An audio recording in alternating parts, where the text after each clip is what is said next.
In a relationship, when is honesty not the best policy? How do you balance what you want versus what you need? And is there something you need to say to your spouse, but can't find the right way to say it? If so, then you're in the right place.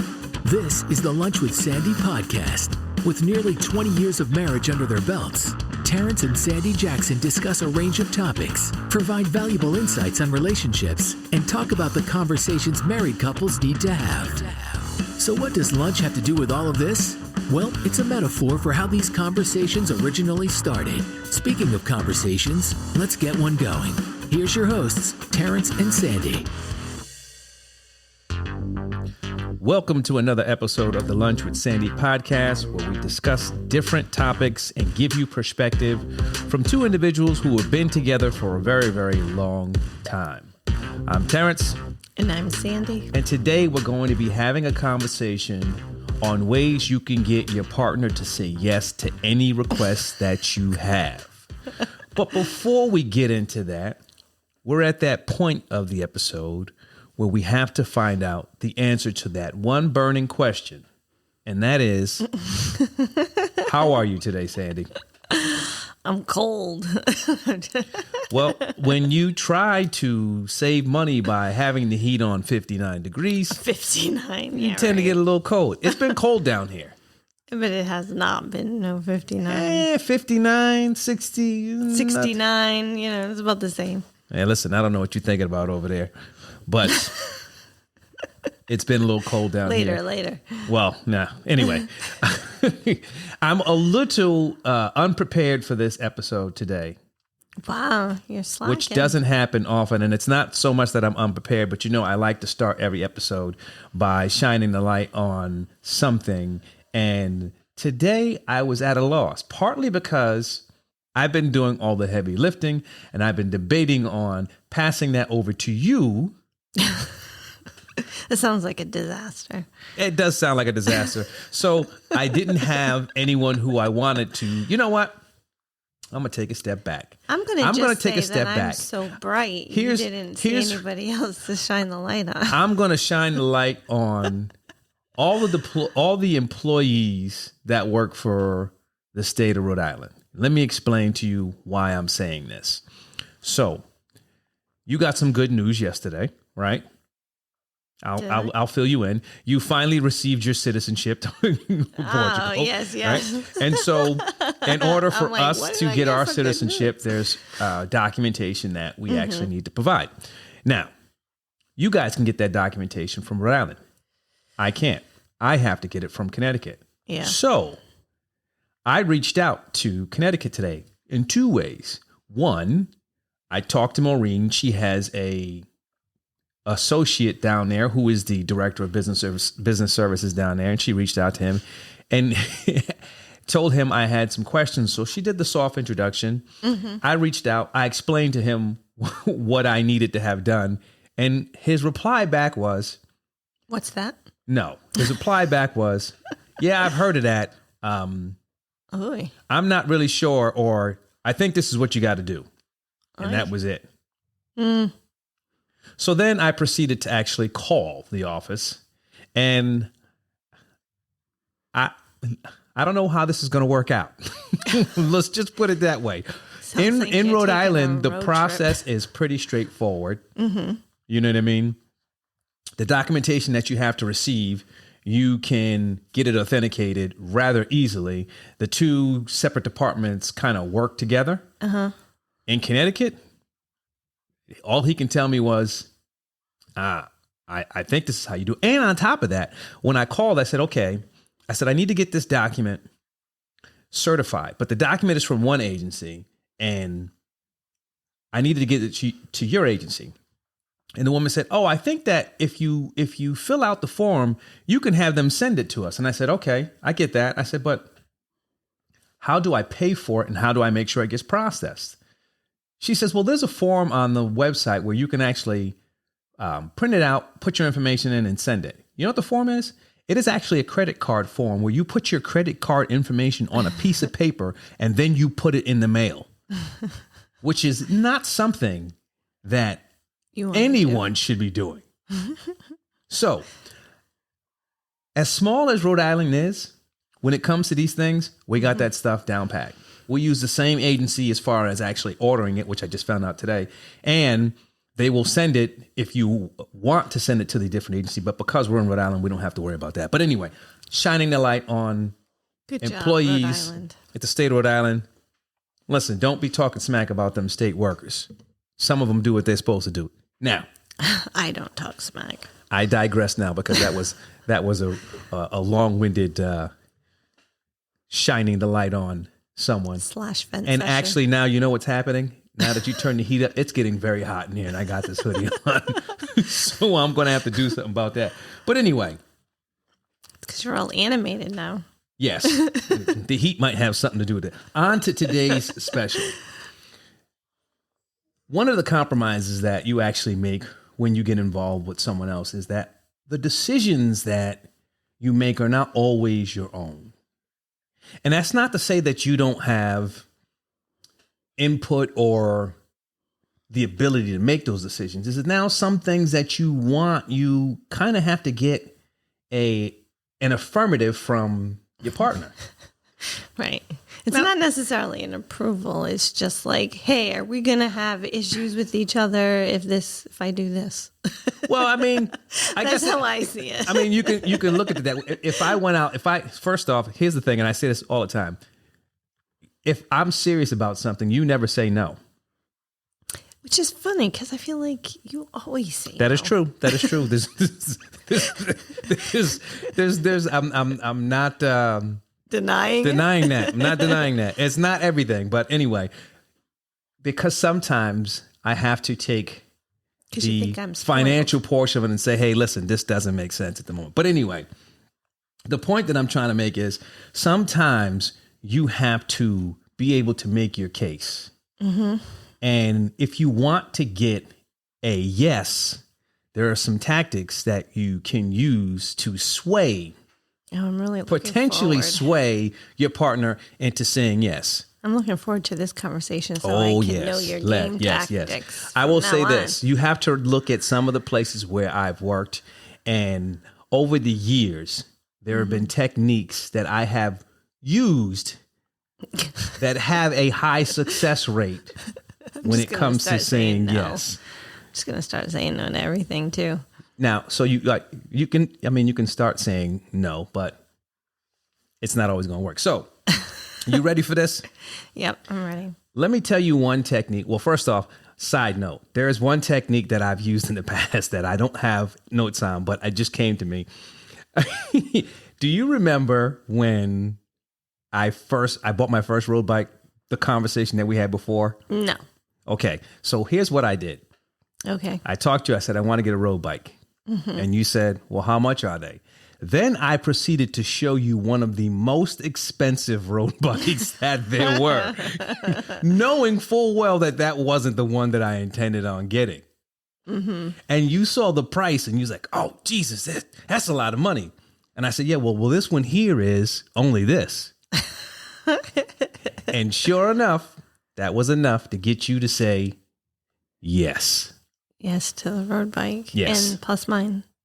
Well, that came a year afterwards. All right. So if you're in a situation mm-hmm. and you want to ask your partner for something and you're banking on, or you would like that answer to be yes, there are some techniques that you can actually use. Well, that was a good one. That was a good one. That one works. So let's go to like Bali. You don't like that idea? That was your argument? Let's go to Bali? Right, because then you're going to say it's too expensive. And no, now. Let's do a Mediterranean cruise. Now, that technique is not in there, but. Okay. If you read my notes, you're getting a little ahead. Yeah, sorry, Mama. Now, that was your road bike example. No, that wasn't an example, because with the road bike, what I did was I showed you a high cost item that I know that I didn't want. You just said, let's go to Bali. That was it. You didn't say anything else. So I used to work for Enterprise Rent-A-Car a long, long time ago. Mm-hmm. And their primary business was insurance replacement. And that's basically someone gets into an accident. And so while their car is in the shop, this car is replacing their car. Now, if you follow the whole idea of, okay, well, they were in an accident, regardless of whether or not it was their fault, it was still an accident. So what they would do is they would sell this damage protection that would cover the vehicle. So if anything happened to that vehicle while you were driving it, it wouldn't go through your insurance company. Now, a lot of times people didn't want to pay extra. So what happened was we started coming up with this technique where you positively frame your questions leading up to the actual question that you want to ask them. And what I mean by that is, if you wanted to, I'm gonna look at my notes right here, right? Because this is one of the examples that I had in here, right? Let's say I know that you like to travel. Now, see, this is where I said you would get ahead. So I'll ask you a question like this. Well, you like to travel, and it's a known fact that traveling or vacationing relieves stress. Would you agree with that? Okay, so now knowing you and knowing that that's one of the things that you actually believe, I would start off with something like this. Do you think if we took more vacations, our life would be less stressful? No. See? Now, what you're purposely doing is yes, right? So then I would say, okay, can you see how, if we had extra income, our life would be more enjoyable? Yes.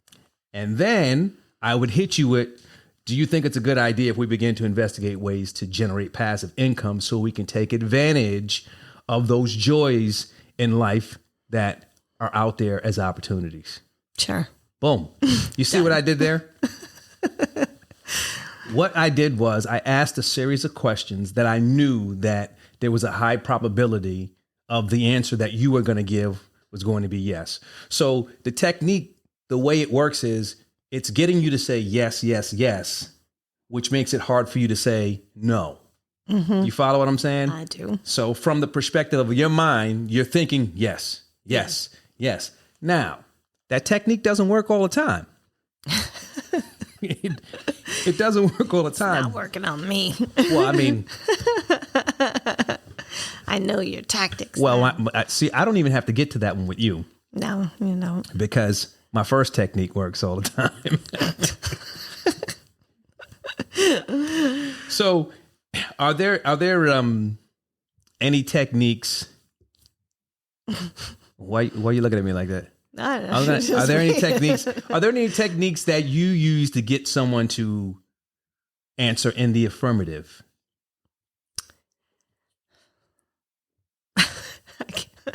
Oh goodness! I don't think so. I think a big part of it is I have any specific techniques. Well, you better. Well, that's why I always say no. Well, you say no just to say no because you think I'm spoiled. Well, you are. Like. And I will say, I say no to the girls just so they hear no. That was one of the things I used to say to them all the time. Listen, I say no just so you know what no is. Right, exactly. So I can't really think of a situation in which, I don't know. I guess you're right. I am spoiled. I do you get see all that? the yeses. You see that? Yeah, I don't know. Well, see, now we got to get you working on some of these. Yep. So that's one. The bike example that I used is another. And, just to go back to that, it's one of those things where first, a big part of getting your partner to say yes is actually knowing who they are. Well, actually, I do have one. That makes me think of one. All right, go ahead. Lay it on me. So even if I'm not expecting... Well, I should say this does not apply to situations that I'm expecting an immediate yes to. Okay. Now, all the yeses don't have to be immediate, but... No, exactly. I feel like I just need to, plant the seed and say, hey, what do you think about X? The letter? Yeah, whatever. What do you think about... buying a new house? You already know that. Listen. No, I know. And then your answer is no. Mm-hmm. Right? And then just let the seed germinate. but that seed don't germinate. I do think that is actually a technique. I think you can plant the seed and then you have to water it. Well, listen. Every now and then you got to come up with like a good rationale on why a new house would be advantageous. Well, so there's two things that go with this. I do think that that's a technique to use. I don't think that's going to work when you're talking about a house. No, the house was just the best one. I think a big part of that is I think you really have to be in tune with who the person is you're actually speaking to. Mm-hmm. And when you plant that seed, you got to make sure it's something that has the possibility of seeing the light of day at all. Right? Because if you say, what do you think about buying a new house? That seed is never going to grow.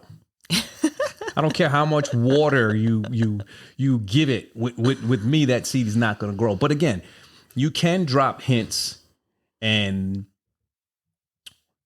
follow up those hints with, little reminders or mm-hmm. things like that. If you're looking for, I don't know. What if we downsize?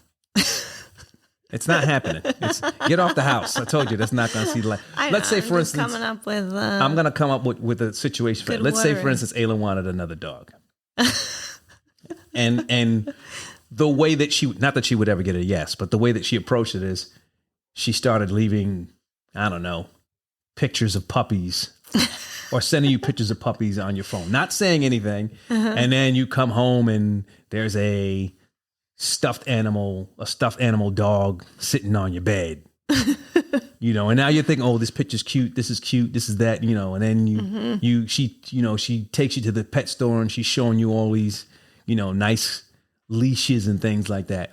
Those type of techniques start putting the idea in the back of your mind, and maybe at some point you might come to a yes. That is a good technique. I think the subject matter and the person who you're dealing with plays a lot into that. The other part about getting someone or your partner to say yes, timing. Mm-hmm. If there's something that you want to ask your partner and you want them to say yes to, you probably want to pick it when you want to pick your battles or pick the time to ask that question when they're not in the middle of something that they do not like doing, or something that's very frustrating. Or let's say, for instance, you just have an argument and then you say, hey, well, you know what? What do you think about me getting a new bike? Well, that, and I feel like we each have certain times of the day that will not work for either one of us. Mine is first thing in the morning. Yours is at night. Yeah, don't ask me anything at night. Here's the thing. Here's another reason why you get a lot of no's. Because when I go to bed, you start talking to me and asking me questions. And the answer to those questions are always no. So maybe then when I go to bed, I'm looking for. Well, when I go to bed, my mind is set to no mode, whereas it should be at a nice neutral state. So then when I wake up in the morning, it's no mode. It's a cycle. It's a process. I don't like mornings anyway, so you shouldn't be talking to me. Yeah. So anyway, the only way that any of these techniques work is you have to have trust between one another. And that's where I go back to saying, okay, well, you have to have an idea of who it is that you're dealing with, what their level of acceptance is for what it is you're asking for, and those type of things. Yeah.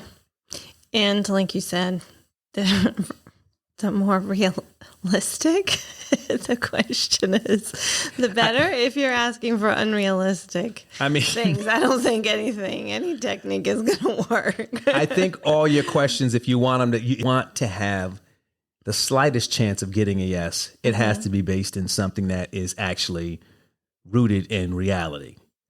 If you are asking to purchase something that you by no means can afford, chances are it's not going to happen. Even if the person says yes, if you ain't got the money for it, and you ain't got the money for it. Yeah. I could see your leading up questions, though. What leading up questions? Are you in a good mood today? I never ask if someone's in a good mood. You always assume when you ask questions in a positive, manner, you're assuming that they're in a good mood. It's always yes, yes, yes. What if I'm not in a good mood? Are you breathing? Yes. Are you awake? No. See, the answer to that question is yes, because you actually answered it. I didn't say, did you want to be awake? I said, are you awake? Right. All right. I'm gonna start doing like a lie detector on you.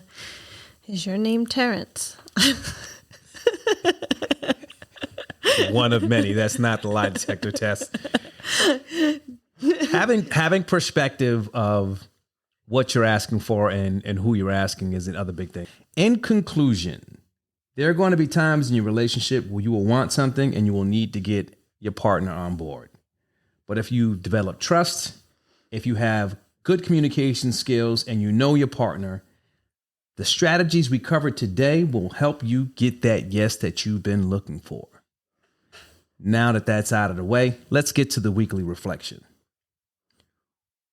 What you will be able to achieve tomorrow depends on what you do today.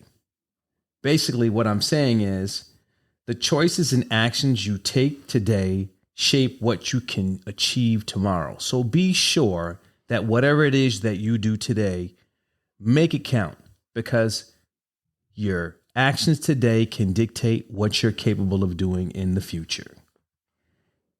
That is it for this episode. Thank you for joining the Lunch with Sandy podcast. Be sure to follow and leave feedback on your favorite podcasting app. That's it for this week's episode of the Lunch with Sandy podcast. Thanks for listening. We'd love to hear your feedback and comments on Instagram, TikTok, and Twitter at Lunch with Sandy. And be sure to follow us on your favorite podcast app. If you enjoyed the show, don't forget to rate and review us. Thanks again for listening to the Lunch with Sandy podcast.